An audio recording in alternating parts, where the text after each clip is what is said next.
Hey, I'm Pete McDonald with Boating Magazine. I'm sitting at the optional raised helm aboard the Harris FloteBote Solstice 240.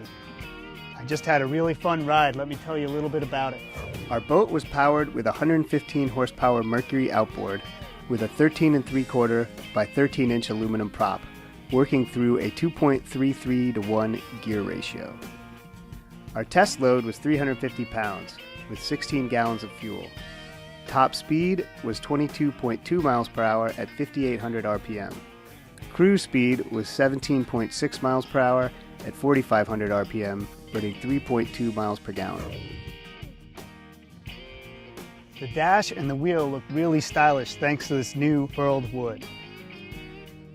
There's a standard USB port, MP3 jack, 12-volt plug, switches, standard marine stereo, lockable glove box, and there's even a freshwater sink. This boat is built for cruising, as you can see by all the cup holders it has, plus these two plush lounges in the back that have tons of stowage space underneath. When you're ready to go for a swim, the changing room pulls right out of here.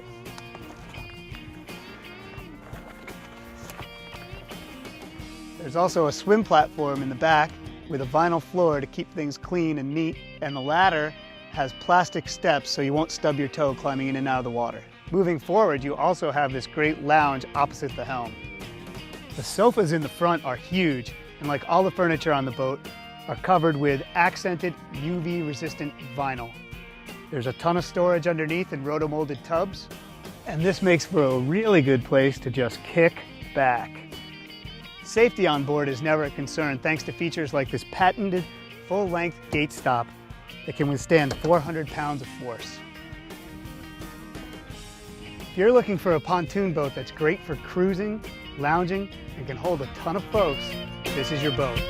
Now, let's go for another ride.